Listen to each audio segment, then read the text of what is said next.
बिस्मिल्लाहिर्रहमानिर्रहीम। चलें जी, आज हम पढ़ने वाले हैं अखियाफ़ियों के बारे में। इल्म मिरास में अखियाफ़ी वो वारस होते हैं, अखियाफ़ी बहन भाई जिनके वालिद मुख्तलिफ हो, माँ एक हो।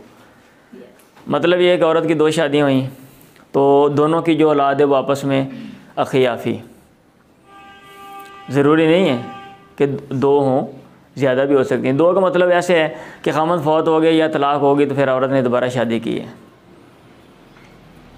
और मैं मिसाल देता हूँ, या आपको बात ज़्यादा समझ आ जाएगी अच्छे तरीके से, कि ज़रूरी नहीं कि दो ही हों। कहते हैं एक औरत थी और उसने एक बंदे से शादी की और वो फौत हो गया, इन्ना लिल्लाह हो गया। अब उसने आगे दोबारा शादी की, वो भी इन्ना लिल्लाह हो गया। तीसरी दफ़ा शादी की, वो भी इन्ना लिल्लाह हो गया। चौथी दफ़ा की, वो भी इन्ना लिल्लाह। और पाँचवीं दफ़ा की, वो भी इन्ना लिल्लाह हो गया।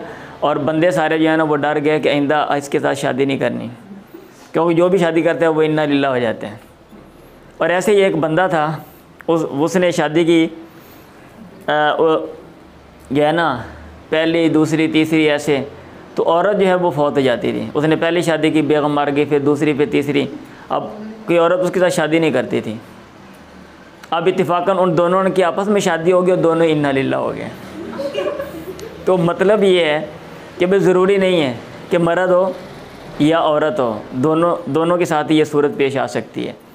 तो आज हम बात करेंगे अखियाफ़ियों के बारे में, यानी ऐसे जो बहन भाई हैं उनका हिस्सा शरीयत में क्या है। तो सबसे पहले हम अखियाफ़ी भाइयों की बात करेंगे, जैसा कल आपको मैंने पढ़ाया था, हमने प्रैक्टिस भी की थी। और फिर हम अखियाफ़ी बहनों की बात करेंगे। अब क्योंकि दोनों एक दूसरे के साथ मुंसलिक हैं तो इसलिए मैं जो कल वाला है सबक उसको मैं रिवाइज़ करता हूँ और फिर जो है ना वो इसको हम आगे लेकर चलेंगे। ठीक है, चलें। गुज़श्ता से पेवस्ता सबक है आज का। तो सबसे पहले आप लिखेंगे अख मिनल उम, माँ की तरफ से भाई। तो इसकी आपको मैंने कितनी हालतें पढ़ाई थी? तीन पढ़ाई थी ना। हाँ जी, या तो इसको सुदुस मिलता है यानी छठा हिस्सा मिलता है, और या फिर इसको सुलुस मिलता है, तीसरा हिस्सा मिलता है, और या फिर ये माजूब होता है, इसको कुछ नहीं मिलता। छठा हिस्सा कब मिलता है? जब ये अकेला हो। और तीसरा हिस्सा कब मिलता है? जब एक से ज़ायद हो। और महजूब कब होता है? हाँ, उसूल व फ़ुरू की मौजूदगी में। और उसूल व फ़ुरू में आपको मैंने क्या बताया था? उसूल से मुराद सिर्फ मुज़क्कर हैं, बाप, दादा, परदादा, ऊपर चले जाएं। और फ़ुरू से मुराद सारे हैं। फ़ुरू से मुराद मुज़क्कर और मुअन्नस दोनों हैं, बेटे, बेटियाँ, पोते, पोतियाँ, पड़पोते, पड़पोतियाँ। ये कल आपने समझ लिया था ना। जो ये हालतें हैं ना, तीन हालतें अखियाफ़ी भाइयों की, यही सेम टू सेम हालतें अखियाफ़ी बहनों की। ठीक है, यही सेम टू सेम हालतें अखियाफ़ी बहनों की। तो अब आपने क्या कहना है? जब आप क्वेश्चन ये आता है कि अखियाफ़ी बहनों की कितनी हालतें हैं, तो आप क्या कहेंगे? तीन हालतें, सुदुस, सुलुस और महजूबा। ठीक है, महजूबा कहेंगे ना, मुअन्नस है ना महजूबा। अच्छा, अगर एक हो तो सुदुस, अगर एक से ज़्यादा बहनें हो तो सुलुस। उसूल व फ़ुरू की मौजूदगी में महजूबा। ठीक हो गया। अब कल वाली जो मिसालें मैंने यहाँ पे भाइयों की लिखी थी, अब आप यहाँ पे लिख लें अख मिनल उम, और इसके साथ ऊपर आप ये भी लिख लें उख्त मिनल उम, आप ये लिख लें। अच्छा, उन मिसालों को मैं यहाँ पे रिवाइज़ करता हूँ जो कल मैंने मिसालें आपको बताई थी भाइयों के हवाले से। आज हम बहन को लेकर वो मिसालें हम बनाते हैं। उख्त, ज़ौजा, अम, और ये उख्त कौन सी है? उख्त मिनल उम। अब यहाँ पे देखें, उख्त मिनल उम, इसकी कौन सी हालत है?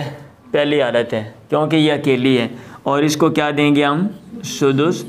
और ज़ौजा औलाद नहीं है, इसको हम क्या देंगे? रुबो। और अम हमेशा असबा होता है, अब मसला बनाने के उसूलों में उसूल नंबर कौन सा लगेगा यहाँ पे? उसूल नंबर 12। उसूल नंबर कौन सा लगेगा? 3। रुबो फरीक सानी के साथ है मसला, आप कहाँ से बनाते हैं? 12 से। तो आप मसला बनाएंगे 12 से, 6 2 4 3 और बाकी कितना बच गया? 7। वो आप इसको दे देंगे। बात समझ आ गई है? बिल्कुल। चलें अब यहाँ पे ये देखें, यहाँ पे है उख्त मिनल उम और यहाँ पे भी है उख्त मिनल उम और यहाँ पे है अम और यहाँ पे हम किसको लगा लें? किसी को नहीं लगाते हम। चलें हम ज़ौजा को लगा देते हैं। अच्छा भाई, अब उख्त मिनल उम एक से ज़ायद हैं तो इनको क्या देंगे आप? सुलुस, तीसरा हिस्सा देंगे। और अम हमेशा क्या होता है? असबा होता है। और ज़ौजा औलाद नहीं है, इसको रुबो। और रुबो फरीक सानी के साथ आ जाए तो मसला किससे बनाते हैं? 12 से, 3 4 4 3 बाकी कितना बचा? 5। वो आप इसको दे देंगे। ठीक है, अब आगे चलें। यहाँ पे एक मैयत है और वो वारसों में छोड़ती है क्या? उख्त मिनल उम और अब बिन्त ज़ौजा। तो उख्त मिनल उम की यहाँ पे कौन सी हालत है? तीसरी हालत है। कौन सी हालत है? तीसरी। तो आप यहाँ पे लिखेंगे महजूबा। ठीक, कांटा लगा दें। और महजूबा क्यों है? क्योंकि उसूल भी मौजूद हैं और फ़ुरू भी दोनों मौजूद हैं। उसूल और फ़ुरू दोनों मौजूद हैं। अच्छा, बाब की कौन सी हालत है?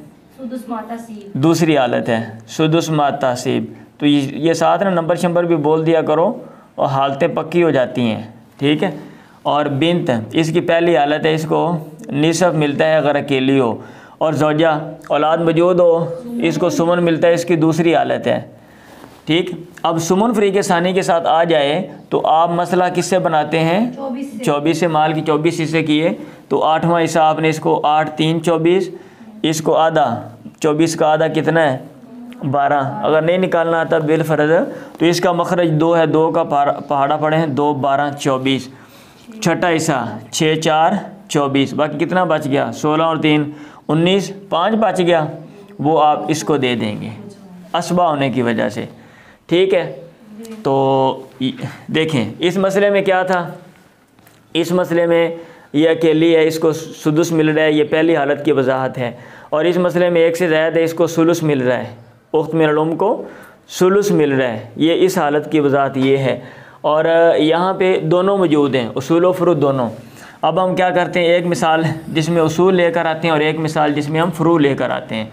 तो इस तरह मिसालें बनाना भी आप सीख लें। और अगर बिलफर्ज पेपर में आ जाता है आप हालतें लिखें और क्या कहते हैं वजाहत करें मिसालों के साथ। भाई हालतों को दिमाग में रखो और बुरसा को साथ लगा दो। ठीक है, एक आधा वारस साथ लगाओ और साथ असबा लगाओ, ये अम को लगा दो, अम को लगा दो। तो इस तरह वो मिसालें भी साथ खुद ही बंदा बना लेते हैं। तो यहाँ पे ये देखें, यहाँ पे मैं लिखता हूँ उख्त मिनल उम और यहाँ पे अब है और यहाँ पे ज़ौजा है, अकेली है लेकिन यहाँ पे क्या है? उसूल मौजूद हैं। तो इसको क्या महजूबा कांटा लगा देंगे हम। और औलाद मौजूद नहीं है, बाप की तीसरी हालत है असबा महद। और ज़ौजा औलाद नहीं है तो पहली हालत रुबो। उसूल नंबर कौन सा लगेगा? उसूल नंबर 1। फ़रीक़ अव्वल फ़रीक़ सानी में से कोई एक आ जाए मसला उसके मखरज से, तो इसका मखरज 4 है। आपने माल के 4 हिस्से किए, चौथा हिस्सा आपने इसको दिया, 3 आपने इसको दे दिए। अब ये देख लें उसूल मौजूद था, अब हम बनाते हैं फ़ुरू मौजूद है। उख्त मिनल उम, बिन्त, 2 बिन्त और ज़ौजा और अम। अब फ़ुरू मौजूद है बेटियाँ, तो हम क्या करेंगे, ये क्या है महजूबा, आप कांटा लगा देंगे।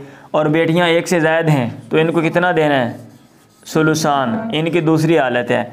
और औलाद मौजूद हो तो बीवी को क्या देते हैं, सुमन, दूसरी हालत है। और अम चचा हमेशा असबा होता है। सुमन फरीक सानी के साथ आ जाए, मसला किससे आता है, 24 से। तो इसका 2/3 निकालने के लिए अब 3 का फाड़ा पढ़ो, 3 8 24 और इसको डबल कर दो क्योंकि तीसरे हिस्से का डबल है सुलुसान। और 8वां हिस्सा निकालने के लिए 8 3 16 और 3 19, बाकी कितना 5 बाप ने इसको दे दिया। बात समझ आ गई है? यस। अब और कोई चीज़ यहाँ पे काबिल वज़ाहत तो नहीं है?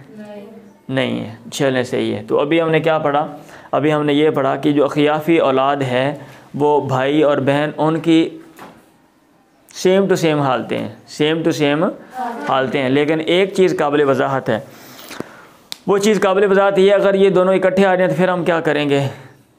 जैसे बेटे बेटियों को असबा बना देते हैं, भाई बहनों को असबा बना देते हैं, और अगर ये इकट्ठे आ जाएँ तो फिर क्या किया जाएगा। तो मैं अभी आपको बताता हूँ, वो भी कर देता हूँ। वो मिसाल जो है वो रह गई, यहाँ पे मैं करता हूँ। यहाँ पे छोटी सी मिसाल लिख के ना, ताकि वो साइड पे लिखूँगा तो हो सकता है वो आपको ना नज़र आए।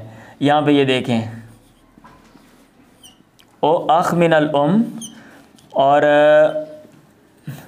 उख्त मिनल उम और ज़ौजा और आम। अब यहाँ पे देखें, अख मिनल उम और उख्त मिनल उम एक से ज़ायद हैं, तो इन दोनों को इकट्ठा सुलुस देंगे। क्या देंगे, सुलुस देंगे। अभी मैं एक चीज़ की वज़ाहत करता हूँ ज़रा ध्यान से। औलाद मौजूद नहीं है, इसको हम क्या देंगे, रुबो, और ये असबा है। तो मसला बनाएंगे, रुबो फरीक सानी के साथ आ जाए मसला 12 से 3 4 4 3 7 और बाकी 5 बच गया। ये जो खियाफ़ी हैं ये वाहिद वो बहन भाई हैं जिनको बराबर मिलता है। ये वो वाहिद मुज़क्कर और मुअन्नस हैं जिनको बराबर मिलता है। अदरवाइज़ जितने भी मुज़क्कर मुअन्नस बाकी हैं ना, उन सब में मुज़क्करों को ज़्यादा मिलता है, मुअन्नसों को कम मिलता है। आप बाप और माँ का हिस्सा चेक कर लो, आप बेटे और बेटी का चेक कर लो, आप पोते और पोती का चेक कर लो, पड़पोते पड़पोती का चेक कर लो, आप दादे और दादी का चेक कर लो, आप जद और जद्दा का चेक कर लो।